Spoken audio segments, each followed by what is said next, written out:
Welcome to Rewatch and Rank. On this channel, we rewatch older TV shows, provide a summary and opinion on the episode before ranking each episode against each other. Today's episode is Merlin Season 1, Episode 3, The Mark of Nimue. In our episode, in a nutshell, we give a brief summary of exactly what's happening within this episode. Nimue sends an Avank to cause plague in Camelot, which Gwen is initially blamed for, until Merlin and Arthur are able to destroy the Avank and clear her name. We're now going to go into a more detailed summary of the episode and give our opinions as we go.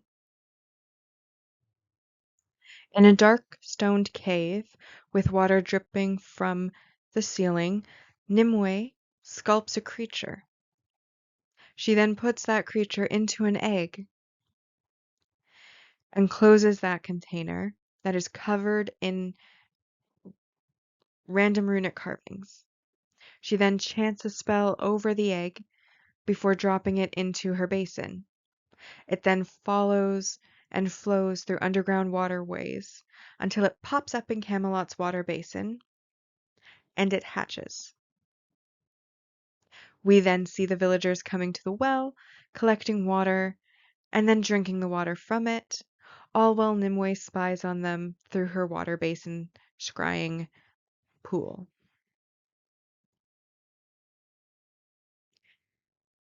Obviously, I've mentioned this before, but in the first scene of Merlin, we always get to know who the bad guy we're rooting against is. And in this case, it's Nimue.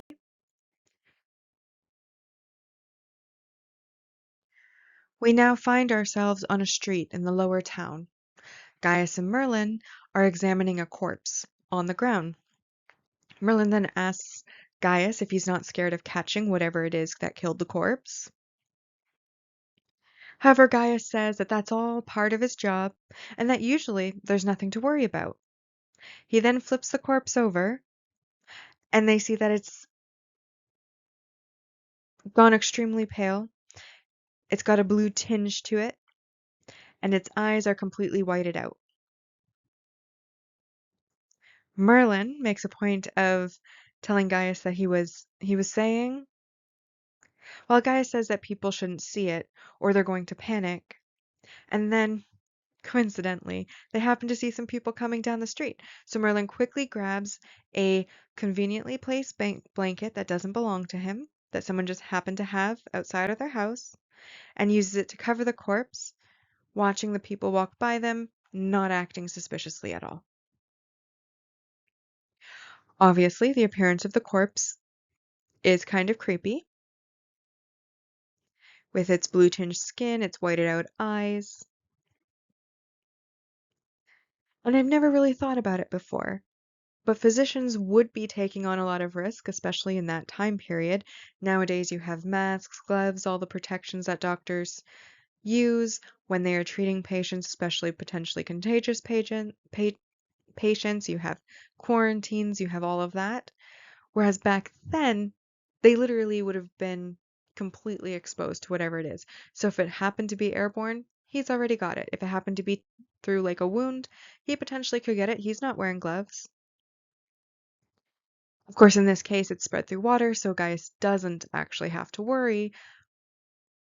But it's really thought-provoking, I guess you could say, on exactly the type of risk that someone like Gaius would have been taking at that time period in order to help people who were sick. We then have a nice little slice of life moment from Gwen, who brings her dad, Tom, some lunch and lets him know that she's also set aside dinner for him. While they then hug and she leaves, taking some flowers from her table for Morgana. As she heads towards the castle, she comes across Merlin and Gaius, who are wheeling a wheelbarrow, or rather a cart, with a sheet on it, and some legs just casually dangling over the edge. She then asks what they're doing, and Merlin awkwardly says that they're moving something. And then he tries to move to block her view and changes the subject, asking if someone had gotten her flowers.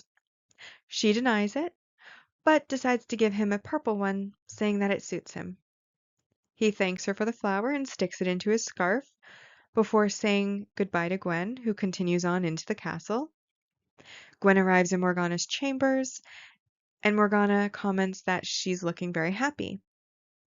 Gwen then gives her the flowers, saying that she picked them in order to cheer her up, as she knows that she's been sleeping poorly lately. Morgana takes them, saying that Gwen is the one who cheers her up. And then Gwen immediately takes the flowers back so that she can put them into water.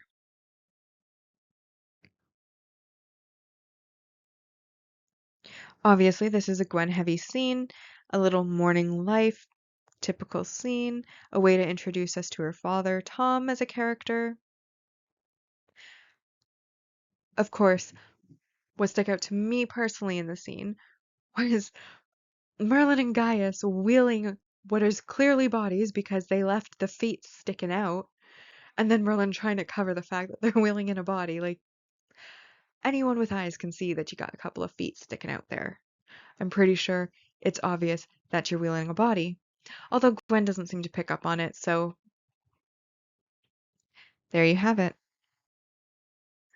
Now that they've managed to get the body back to Gaius's chambers, Gaius examines the body with a little magnifying glass, saying he's never seen anything like this before. Merlin suggests it could be some kind of plague, but Gaius says that something like this could never have come from nature. And then he wonders who could have this kind of power. Merlin is then distracted by Arthur arriving, and he opens the door while using his body to try to block the view of Gaius examining a body, and apologizes for being late. Looking disheveled, Arthur tells him not to worry as he's getting used to Merlin being late. Merlin then notices Arthur frowning at his scarf and takes out the flower that he put there, saying it was from Gwen. Arthur moves on, saying to tell Gaius that Uther is looking for him before he leaves. Merlin turns to tell Gaius, who says that he heard, and Merlin wonders out loud why Arthur didn't just tell Gaius himself, but Gaius reminds him that he's a servant. And Merlin then says if Arthur knew who he was and what he'd done, Gaius tells him, then he'd be a dead servant. Merlin then helps Gaius cover up the body with a sheet so that they can go, and then they head over to the throne room. When they arrive in the throne room, Uther has another body, just like the first one that they were examining, and Uther asks what's happened to him. Gaius says that he doesn't know, admitting that it's the second body that he's seen like this today. Uther gets a bit offended and asks why he didn't report it, the original body, and Gaius tries to get around the M word, but ultimately has to tell Uther that he suspects the most likely cause is sorcery.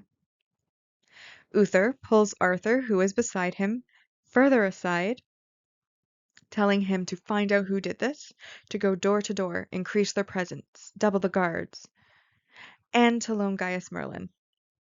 Arthur is shocked at having to give up Merlin, but Uther tells him that they have to find who did this and cure it before people start turning to magic and undermining their authority, and that Gaius needs all of the help that he can get. Arthur agrees and leaves to get started. Obviously, we, in this scene, get the sickness linked to magic, which we as the audience already knew because we saw Nimue sending the creature. Obviously, this is one of the first instances in the series where a person is using magic for ill, seemingly unprovoked. You could argue Valiant, but Valiant was cheating, and it was magical objects, and he himself wasn't using magic, or the sorcerer, and he did kill the sorcerer who made the deadly object. Whereas in this case, Nimue, for her own reasons, seemingly without any provocation at this point, has sent a plague to kill a bunch of innocent people. So we see that magic can in fact be used for great ill. And it also gives us more understanding of Uther's dislike of magic. If this is how magic is going to be used, if this is what people are going to be doing with it, it's understandable why they may have banned it. However, much like any other weapon, magic is a tool, and it is the person using the tool who should be judged, and they should be judged on their actions. So a sweeping ban, I think, is still a little bit excessive, but it's also pointed out by Uther himself that people could turn to magic for a cure, meaning that it's not unilaterally evil, and he knows that because he knows that it could also be used to cure people. So again, the sweeping ban a bit excessive. I understand why he would want to definitely crack down on the bad magic, but if it can be used to heal, that's fairly harmless. But again, the point of the scene is to get a little bit more understanding into what it is that Uther fears that magic can do, and it's showing us through creating a plague killing a bunch of innocent people. We then follow Arthur into the lower town where he's conducting searches with his knights, while Merlin and Gaius are roaming the streets, and Merlin happens to notice a victim of the illness who is still alive. Merlin really wants to help him, but Gaius has to pull him away, saying that if they don't know what the disease is, they can't help anyone. Merlin suggests using magic, and Gaius says that they're suspicious of everyone. This is not the time to be using magic. And he tells them that science is going to lead them to the source. And then later, when they get to Gaius's chambers, Gaius heats up a milky liquid over a fire, and Merlin asks him what he's doing. Gaius tells him it's the contents of the man's stomach, which won't tell them who did it, but may give them a clue as to how it's spread, pointing out that it is magic of the darkest kind. Merlin asks why anyone would use magic that way to kill innocent people, and Gaius says that magic corrupts people, who then become selfish with it. Merlin says that he knows all magic isn't bad, and Gaius agrees that magic itself is neutral, and it's the people who use it that are good or evil. Arthur arrives with his knights, and he does apologize, but he lets them know they have to search every room for the sorcerer. Arthur asks about all the books and papers that are on the desks and the tables, and Gaius informs him, rather rudely, that it's his life's work dedicated to the understanding of science, saying that Arthur is welcome to read them if he'd like to. Bit passive-aggressive on Gaius's part. Arthur, of course, bypasses the books, asking about Merlin's room, and Gaius asks what exactly they're looking for. Arthur says they're looking for any material evidence of the use of enchantments as he heads into Merlin's room. Gaius kind of sidles over to Merlin where he's standing and asks him what he did with the book he gave him. And Merlin gets a bit of a worried expression on his face, and Arthur just happens to call him just then to come and look at what he found. When Merlin enters his incredibly messy room, Arthur informs him that he found a place where he can put things, and it's called a cupboard. Merlin laughs as Arthur then continues to make his way around his messy room looking, and then Merlin notices that he left the magic book on the floor, so he uses magic to cover it up with a shirt. Arthur then spends a couple more minutes looking around, not really digging through anything, thank goodness for Merlin's sake, before he heads back into Gaius's chambers, asking him how long he thinks it'll be until they find a cure. Gaius once again decides to be a little bit passive-aggressive and says that it depends on how many interruptions he gets. Looking a bit chastised, Arthur says that they're done here, and he gathers his knights, and they leave the room. Merlin and Gaius have an argument about using magic again to save the villagers, and Gaius tells Merlin, though it's tempting to take the easy path, his time will come, but for now, they need to hope that science can find them the answer. Obviously, Gaius's rooms are still very aesthetic, and I wanted to shout that out. On the one hand, Merlin is always busy, and he has to spend his days cleaning up after somebody else, so I think we can forgive that he has an incredibly messy room, especially when it just so happens to conveniently allow him to hide his magic book in this kingdom, once again, that bans magic and kills those who use it. But also in the last episode, he had it hidden under the floor, and now it's just lying around. Kind of a hide it when it doesn't matter, and leave it right out in the open when it does. Also, Merlin's insistence that he wants to use magic, he wants to use magic, he wants to use magic to save people. Merlin, you live in a city, in a country that bans magic and kills sorcerers. I don't understand why it's so hard for him to understand that. It should be obvious. But Merlin is the type of character who never really truly learns his lesson until the consequences are so dire that they're almost irreversible. So, we'll now continue on to the next scene. Still in her watery cave, Nimue continues to scry in her basin. She looks at the creature that she created. She looks at villagers continuing to use the water source. And then she looks up at the lines, not looks up, but looks into the basin at the lines of bodies that have already died by her plague lined up in the castle courtyard. Little snippet scene gives us an update on the progression of the disease. Obviously, when we last had an update, there was only 2 bodies. Now we've got lines of them. So it also shows that the disease is progressing at a very rapid pace. Arthur returns to the castle to report to Uther that nothing's been found in the city. Uther decides to impose a curfew and says to cut off the lower town completely, as that's where most of the victims are.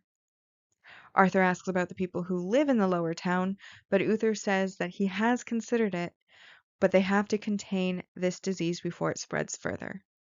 And they need to protect the rest of the city, even if that means sacrificing a few who live in that part of the city. Arthur accepts his decision and bows before heading out and seeing it done. Honestly, kings are the ones who have to make the tough choices. I can't remember the source at this point, but I remember a line that kind of stuck with me forever where it says that a good leader isn't always a good person. That a good leader makes the tough choices, even if it doesn't make people happy, but they make the best choice for the majority that's going to have the best outcome for the most people. And I feel like in this case, that is exactly what Uther is doing. Even though Uther typically is a dislikable character, I think as a ruler to the non-magical population, he does tend to make the choices that are he makes those tougher choices. And it's not Uther, Arthur questions him on it, but ultimately does go along not really wanting to go against his father's will. Back in Gaius's chambers, a new victim has arrived. This victim is different than the others because unlike the other bodies, they aren't from the lower town. They are in fact a noble, a courtier. And after some prodding from Gaius, Merlin works his way around that the most likely cause of how the plague is being spread is going to be water, as it would be the only thing that a courtier and a commoner would have in common. Gaius hands him a bucket, and he heads over to the well to get a sample. Meanwhile, Gwen returns home and finds that Tom has gotten sick. She then runs out of the house, back up to the castle, past Merlin at the well, who then runs after her, noticing that she is in distress. Gwen runs all the way to Gaius's chambers, begging him for a cure for her father. But Gaius says that unfortunately he has no answers yet, and though he expresses utmost empathy and sympathy for her, there's simply nothing that he can do. She runs out of the room, but Merlin says that there must be something that they can do to Gaius. Gaius says that he hopes that the water he brought will help him find a cure, but Merlin is unwilling to let a friend lose the only person she has, saying that it'll be too late for Tom by then, and then he heads into his room. Now we all know what Merlin's planning, and it's not very bright. In this scene, I'll be honest, I didn't really believe her acting very well. Like my dad is sick. What is the first thing I'm going to do? Run out of the house to a doctor. Makes perfect sense. But then she gets to Gaius, and then she's bawling her eyes out, asking for a cure, and when she doesn't get one, she goes running off in distress again to goodness only knows where. It just didn't feel genuine to me.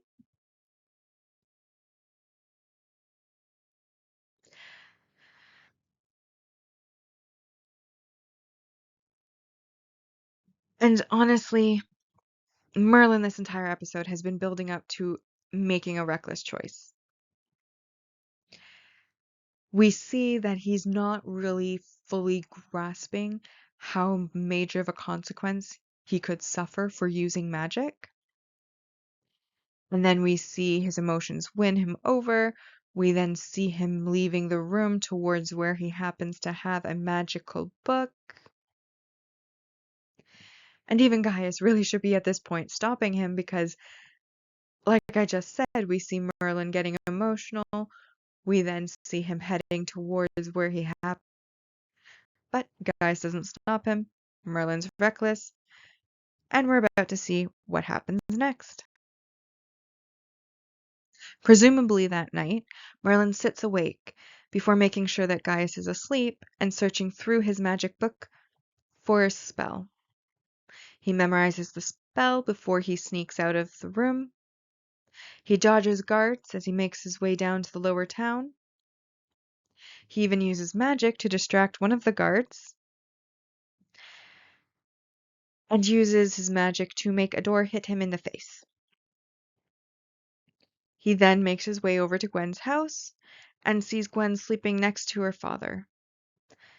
He sneaks into the house, quietly for a change, and places an herb bag under Tom's pillow. He chants a spell before he watches Tom wake up, and him and Gwen hug from the window just outside before he leaves again.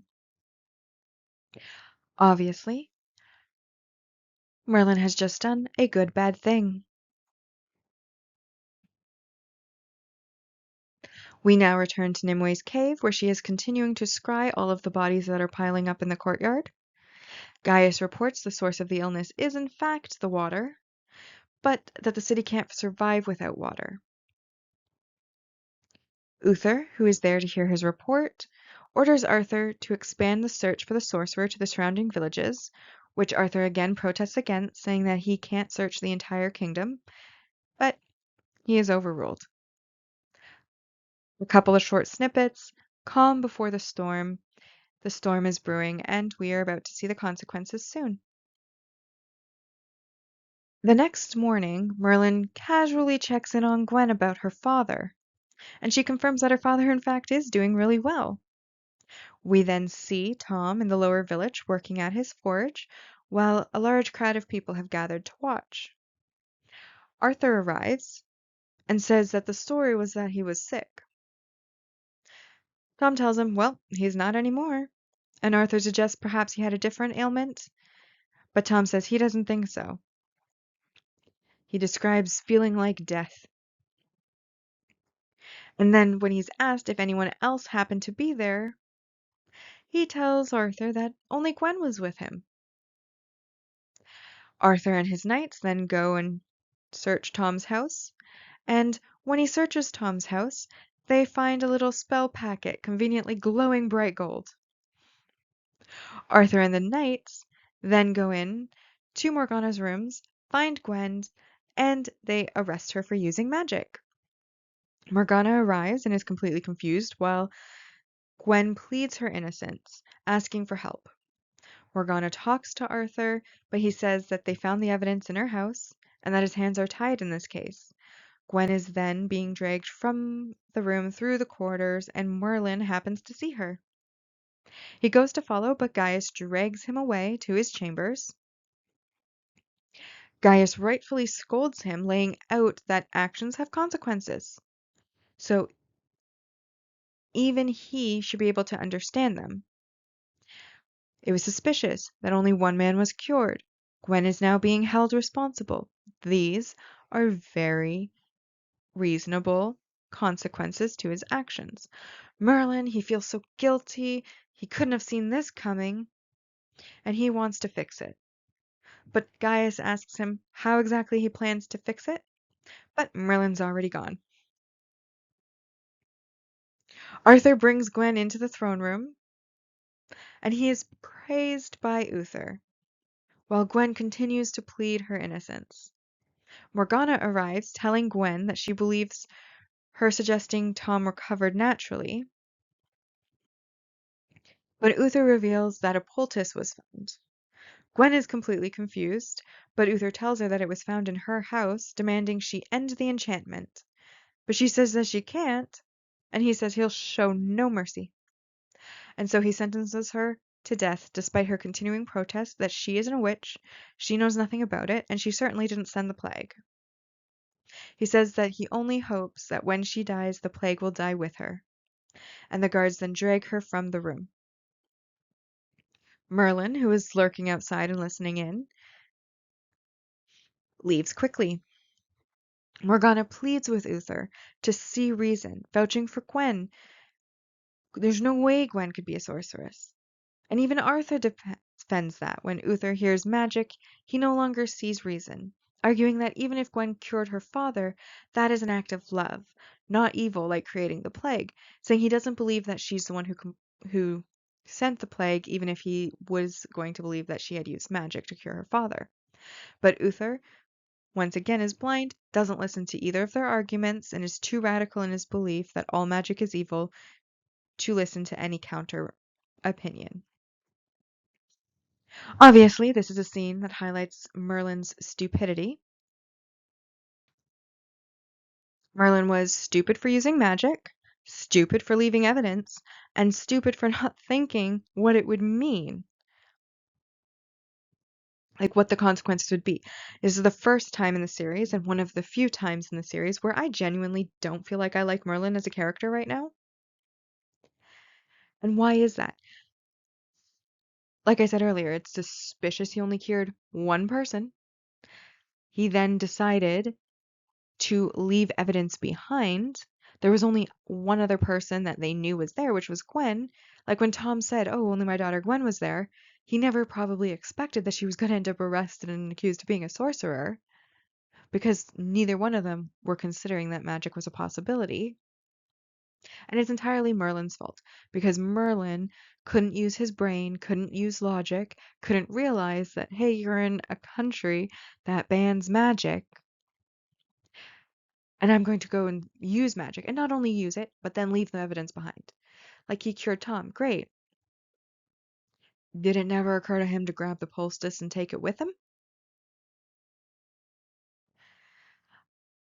It's just such a dislikable move on Merlin's part. In Gaius's chamber, Merlin tells Gaius that he thought he was doing a good thing. He thought he was saving a life, and that it was literally that simple. Gaius tells him again, because he already told him before, that the easy thing doesn't always lead to a good outcome. And Merlin says that now he can see that, now that he's facing the consequences, now that things have gone wrong, he can see that. Gaius asks him how many times he's warned him about the responsibilities of being a warlock. And Merlin decides that that's the time that he has to go and see Gwen. And so he leaves. Merlin passes a crying Morgana on his way to see Gwen, who's also been crying and is now sitting in her cell with reddened eyes. She thanks Merlin for coming, and he apologizes, but she says it's not his fault, asking him to remember her. Saying he doesn't have to, of course, but if he was willing to, she asks that he remember her. But Merlin says that she is not going to die, that he won't let it happen before rushing away from the cell.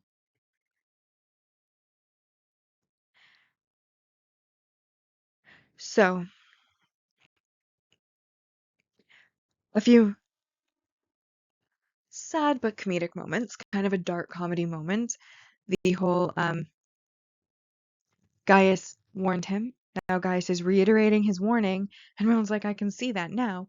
Yeah, now that one of your friends is about to die, you see the consequences. Had you bothered to listen and use your head ahead of time, Gwen wouldn't have had to go through this experience.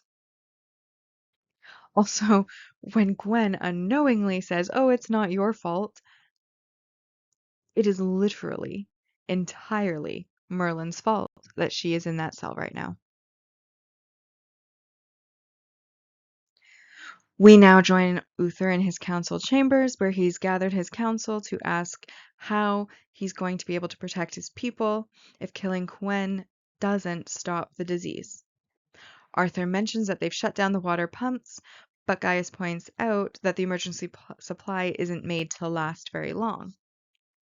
And they're going to need to find a way of cleansing the disease before it runs out. Merlin then bursts into the chambers and decides to claim responsibility. In an attempt to get Gwen freed, he claims and declares himself to be the sorcerer. Gaius asks him if he's mad, and Merlin says that he can't let Gwen die for him, placing himself at Uther's mercy. Gaius tells Uther that he doesn't know what he's talking about, but Merlin says he definitely knows what he's talking about, and Uther decides to arrest him. Two knights grab Merlin, but then Arthur steps forward and says he can't allow it, as there's no way that Merlin could possibly be a sorcerer. Uther points out that Merlin just admitted it, and Arthur reminds him that he once saved his life. Uther then asks Arthur to come up with an excuse for why Merlin would lie to him. Thinking on his feet, Arthur says that it's as Gaius had said, that Merlin has a grave mental disease. And Uther says, really? In complete disbelief. Arthur confirms that Merlin is in love with Gwen. Uther smiles at this, and Merlin tries to deny it, but then Arthur says that he saw him yesterday with the flower, and that he had put that flower in his scarf, and that Gwen was the one who had given him that flower. He then puts his arm around his shoulders, telling him that it's okay to admit it. Merlin continues to deny that he likes Gwen, and Uther suggests that Gwen potentially cast a spell on him. Arthur looks a little bit worried at this, but Uther and the other council members laugh, and Arthur then looks relieved, saying that Merlin is a wonder. But the wonder is that he is such an idiot, and there's no way that he could possibly be a sorcerer. Uther tells Merlin not to waste his time again, letting him go, and Merlin leaves as Gaius bows before following him out. Obviously, you have to respect the quick thinking from Arthur. And again, I'm going to bring up the fan fiction, but this is also a scene that's often in that, where Merlin outright confesses very early on in the series that he is a sorcerer. He is the one with magic. He did everything. And nobody believes him. I also find it funny that he outright confesses that he is a sorcerer and gets off without any repercussions whatsoever, whereas Gwen, who is professing her innocence, constantly begging for help, saying she's innocent, she didn't do it, gets a death sentence. Just further proof that life isn't fair. As they enter into Gaius's chambers, Merlin is still complaining about Arthur being the idiot, but Gaius points out that he saved him from his own stupidity. Merlin asks what else he could have done, and Gaius tells him that the way to save Gwen is to find the source of the disease. Merlin says there's no way Arthur will solve it, saying he thinks he's so smart, but even when he told him he's a wizard, he still couldn't see it. Gaius says that sometimes they're hard to spot, and Merlin suggests wearing a pointy hat, but Gaius advises he doesn't think they'd find one that's big enough. Gaius then tosses Merlin his bag, saying that they have to find out what's contaminating the water. Obviously, this one is funny. This is a scene I think that is meant to bring a little bit more levity to what is a serious a serious situation happening. When he tells him that he's a wizard, and Gaius is like, "Oh, they're hard to spot," and then he suggests a pointy hat, which of course is a callback to all of the cliched legends, where Merlin is an old man and he wears the pointy starry hat. But then when Gaius says that he doesn't think they'd find one big enough, obviously that implies that Merlin has a bit of a big head, and I find that implication to be hilarious. And Merlin would have to have a big head to think that he was immune to consequences when he was acting so incredibly dumb, and then to have the gall and nerve to call Arthur dumb. Everything that you have done this episode is dumb, is stupid. It's the pot meeting the kettle, except in this case, it's really just the pot, because the kettle saves the pot. Merlin and Gaius, having decided that they need to find the source of the contamination, enter the water supply chamber while Nimue watches them through her basin. When they reach the town's water supply, Gaius has Merlin take a sample. Merlin dips his hand into the water, and once he has the sample, Gaius says that they should head back, and just as they decide that, a creature bursts from the water. They, of course, hurry away, and Merlin asks what that type of creature was. But Gaius doesn't answer, simply pulling him away as quickly as he can, and then they make it back to Gaius's chambers. They look through the books that Gaius has, and Gaius happens to very quickly find a passage about the Avanc.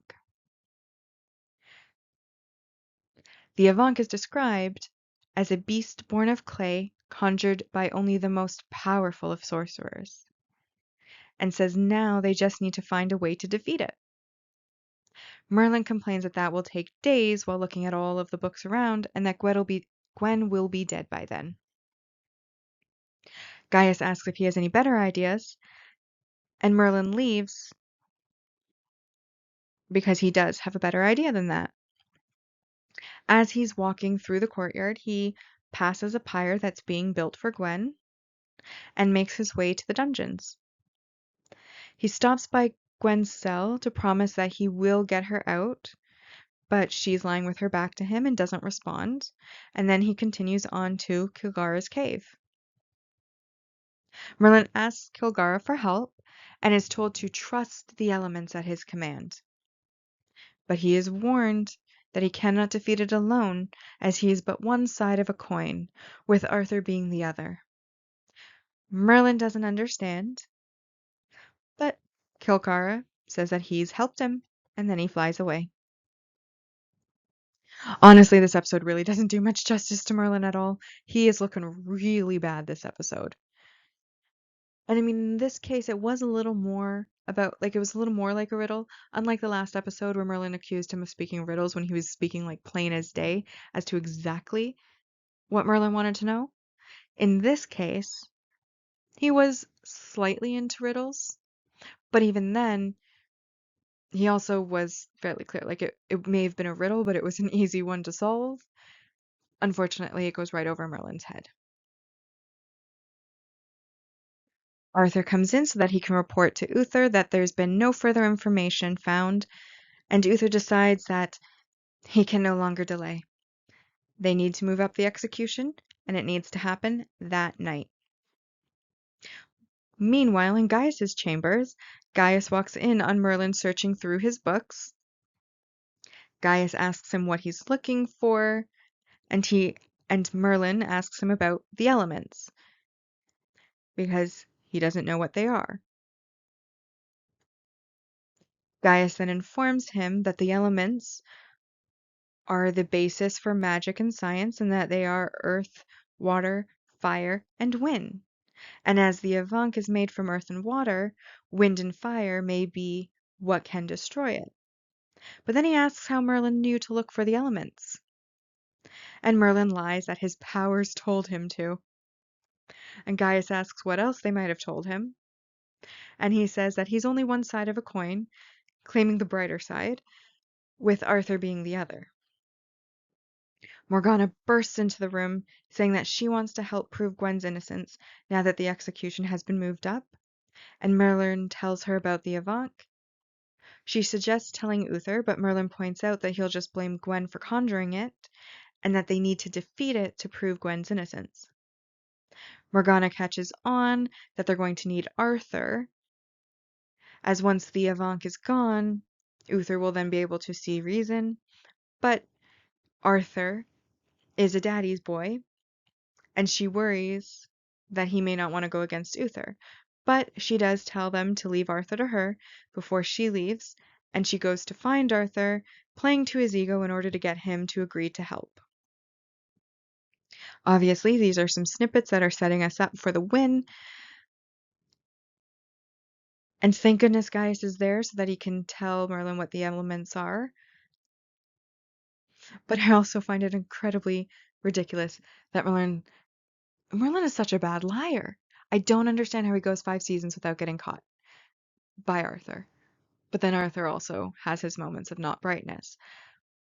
But seriously, his powers told him. That's how he knew. His powers told him. I think that's ridiculous. Merlin idles around the pyre in the courtyard, and then Arthur, with his sword and his trench coat, comes dramatically tearing out of the castle with Morgana behind him, and they walk right by him and he falls in line as they head towards the water chamber.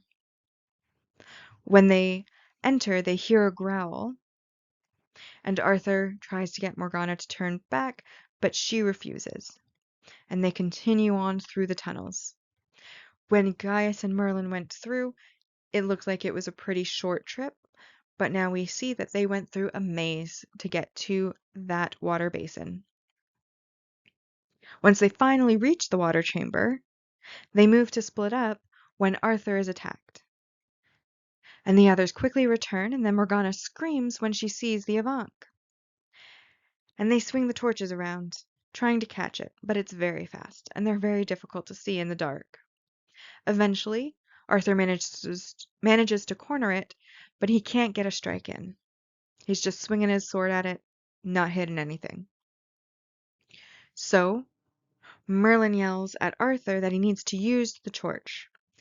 As he yells that, he casts a spell in order to summon wind, which blows the fire, increasing its power, onto the Avank, consuming it and killing it. All of this Nimue watches from her basin, and she splashes the water and yells Merlin's name in rage.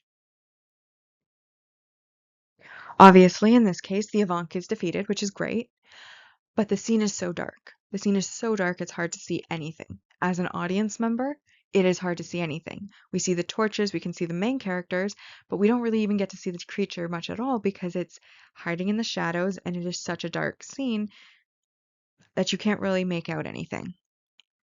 Of course, that probably was the point, because at that time when this came out, the CGI wasn't quite where it is today, so I can understand why they may have been keeping it in shadow so that it looks a little bit more realistic. But then also, I've pointed this out before, but Merlin goes 5 seasons without getting caught by Arthur, and here he is, right behind Arthur, not quietly at all, saying a spell to summon the wind, and neither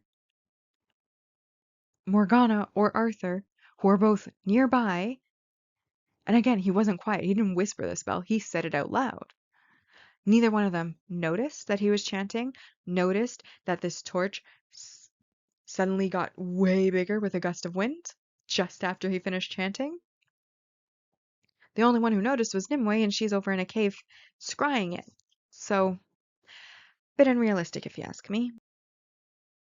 We then come into the council chambers where Uther is having a laugh with some of his counselors, and Gaius arrives, happy to report that there have been no new deaths. Uther comments on never having heard of an Avank before, and Gaius tells him that it's magic, and that magic can only be invoked by an ancient sorcerer. And that ancient sorcerer needs to have the ability that can mirror the spirit of life. He then gives him a piece of the shell that they found in the water basin, or water chamber, and he tells Uther that it bears the mark of Nimue, warning that they must be vigilant, while Uther asks if he's ever going to be rid of her. He sits down on his throne, puts his head in his hand, and dismisses the court. Obviously, in this scene, we're finding out that there is a connection between Uther and Nimue. He knows who she is. He's wondering if he's ever going to be free of her, but that connection at this point isn't expanded on.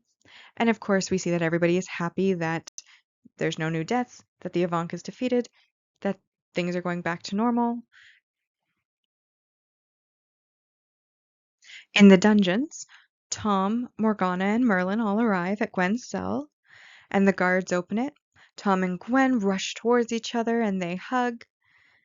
And then Gwen comes forward and holds Morgana's hand, thanking her, but Morgana tells her that it was more Merlin, calling him a hero. And Gwen says awkwardly that she doesn't know what to say, while Merlin says that he didn't do anything.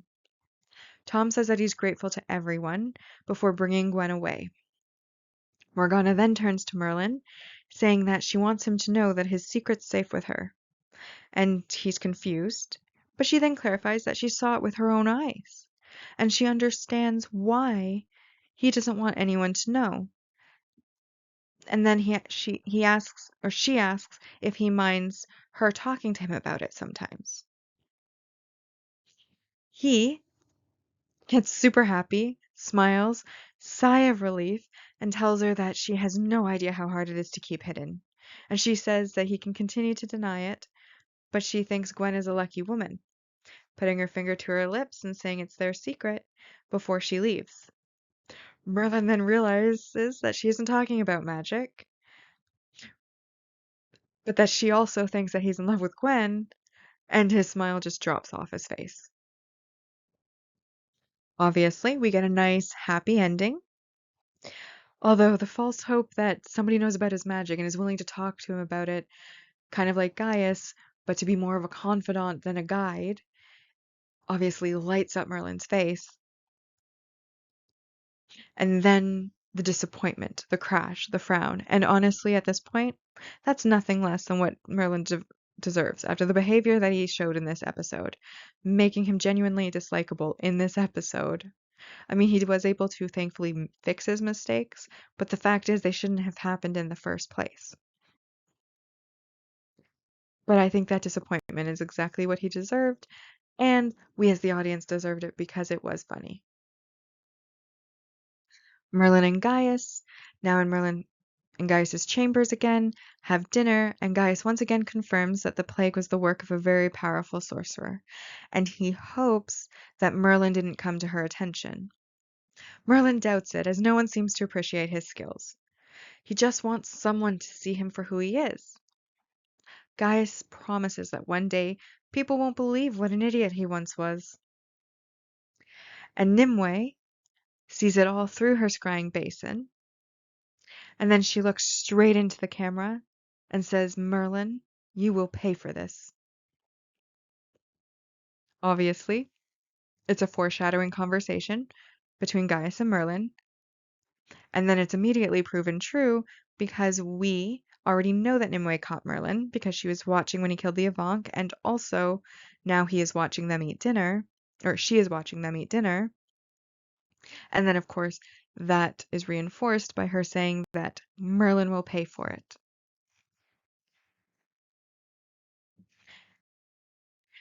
And now we're at the part of the episode where we rank the episode on our personal ranking list and also our mostly objective ranking list. So as always, our mostly objective rank values are on the screen. And I've highlighted those which I feel apply to this particular episode. We obviously have a multi-episode supporting character introduction in Nimue, and that is a +2.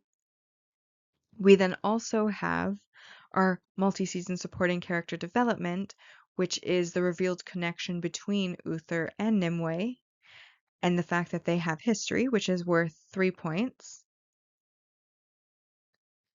But then we have a negative. And that, of course, is the failed emotional impact. I believe that we were supposed to feel something about Gwen being sentenced to death, Gwen crying over her dad potentially dying. But to me as an audience member, it just kind of fell flat. I didn't believe her crying, I mentioned that. When she's in the cell, it's sad, but it doesn't really hit you in any of the feels. Like you just don't, like it didn't elicit the emotion that they were trying to elicit. Therefore, that is a -3 because it is a failed emotional impact. And that leaves us with a rather pathetic score of 2 out of 10 for this episode on the mostly objective ranking. So in our season 1 rankings so far, under our mostly objective list, we're currently fully in episode order. So we have in first place The Dragon's Call, second place is Valiant, and in third place we have The Mark of Nimue. Similarly, on my personal ranking list, it's the same order currently. We have The Dragon's Call, we have Valiant, and then in third place, The Mark of Nimue. My personal ranking for this episode was a 4 out of 10. The reason I decided that it was a 4 out of 10 is that I've mentioned I'm not a big fan of Gwen as a character, or rather the changes that they made to Gwen's character. Her character is nice, her character is sweet, her character is likable, but she just isn't up to par for the Guinevere. If she was just a maid named Gwen, that would be different. It did, however, have a lot of comedic moments sprinkled in. Nimue is a character that I really like, but Merlin's recklessness and his stupidity was definitely a point that made this episode rather dislikable, and I don't know, it was a little bit more on the boring side. With it being a plague scene, it was mostly them looking at bodies, talking about it, looking at bodies, talking about it. Oh, there they defeated it, and we're done. So it was a little bit boring. But the comedy did add the entertainment value that brought it up to a 4. And of course, like I said, I do like Nimue as a character. So it is the 4 out of 10. And we now come to our series ranking so far. So in the series ranking, we're ranking each season against each other. The points for the rankings in the first part for each episode will be added together in order to create a percentage that will tell us how good the episode was, and obviously, or not the episode, the season was, and obviously the seasons that get the higher percentages will be considered better, and by the time we're done the series, we'll know how the seasons stack up against each other. There's 13 episodes in this season, which leads to a maximum score of 130. With the mostly objective 2, we now have a score of 19 out of 130, sorry. And then we have the personal score of 4, which brings that total up to 18 out of 130. And with that, we've now rewatched and ranked Merlin Season 1, Episode 3, The Mark of Nimue. Like and subscribe if you'd like to, and I'll see you in the next episode.